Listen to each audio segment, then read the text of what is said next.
A blessed Sunday to us. If we study the Gospel of St. John, this section or this Gospel reading today is actually put in the printed version of the Gospel it's actually enclosed in a bracket. In other words, there is a very special nature of this particular reading.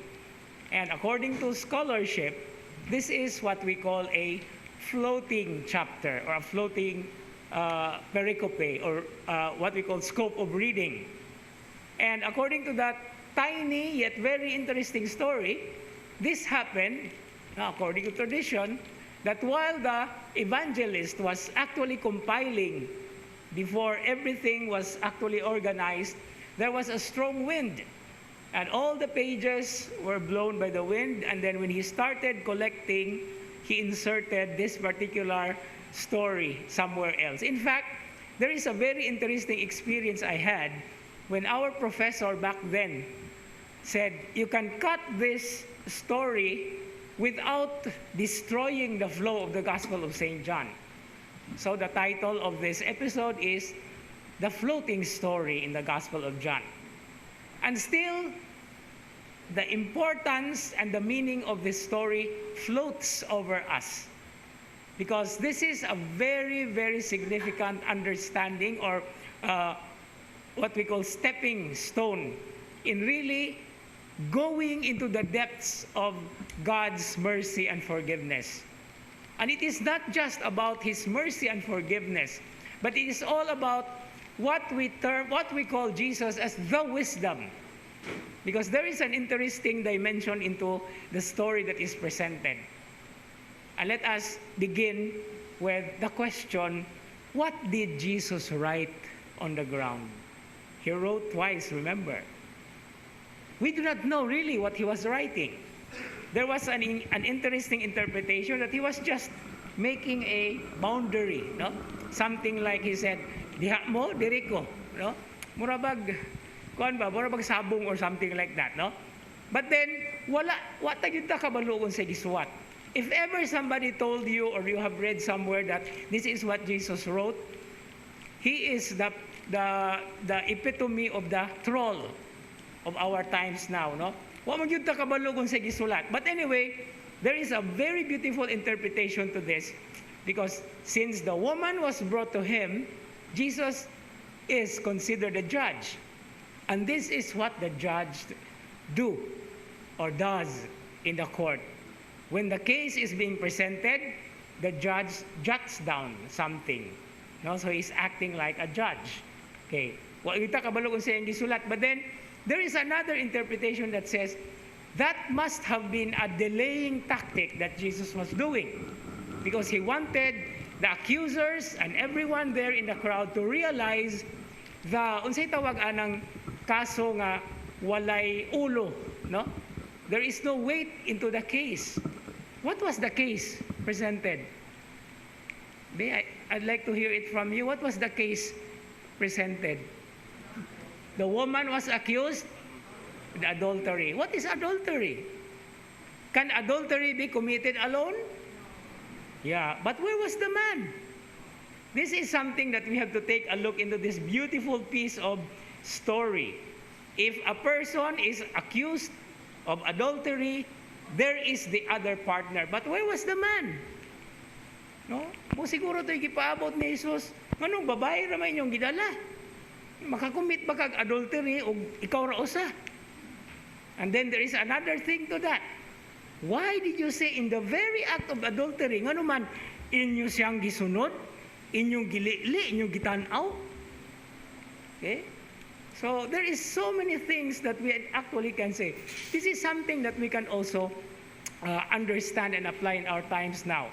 We have to be very careful with the so many informations or data that we read somewhere. No? So, daghan kayo ta nga mga rason. I don't want to expound on that. Akusar o niya tag nangampan yata. Anyway, whatever is written by Jesus in order to delay and to make the people realize that the accusation is lame, he had to do it twice.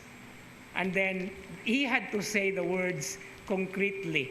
He who has no sin should start throwing a stone at her. Now, as students, when serious things actually come, kanang sub-sub kay kagbasa ba niya, murag nagyoy laing butang sa kalibutan, no? So sometimes we get in touch with so many lighter things.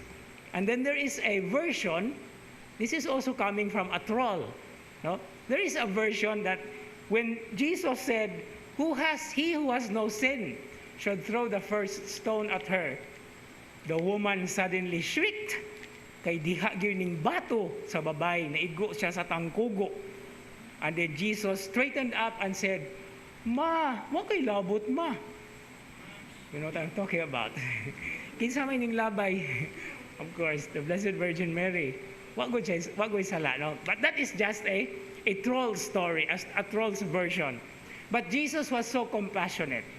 And so she dismissed the case as the crowds dismissed one by one, and then she was not condemned by Jesus. But Jesus' mercy was so overwhelming that the whole story flies and floats over us every now and then. Muna nga gitawag ni siya floating chapter or floating narrative. Because every now and then, this story hovers over us. Kanunay kini nga magkuyog kanato when it comes to terms of who we are as sinners and who our brothers and sisters are as also sinners like us, that we do not condemn them, that we do not do all the things that, we do not accuse people, we do not make stories against our brothers and sisters. If we mean good business, then we do the proper things. No, we don't throw mud at each other. Okay? So this is what Christianity is all about. Murag ato ang damayan, sa Tagalog pa, ang atong tagsa-tagsa ka mga kaigsuunan, because we come from the same boat. And this is a very beautiful story, and it still makes sense in our lives.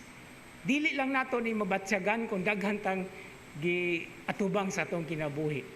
But at the end of the day, before we sleep, and in the early hours of the morning, this is always one thing that we have to realize, that despite our sinfulness and our weaknesses, the Lord is ready to forgive us. Neither do I condemn you. And then comes the beautiful words and exhortation, go and from now on, do not sin anymore. So as we continue this Eucharistic celebration, the last week before we enter into the Paschal Triduum, the Holy Week, we are always in this particular journey, a particular travel, a particular experience, together with each and every one of us who needs God's pardon, but we also have to forgive others as we, according to our Father prayer, we forgive those who trespass against us. Amen.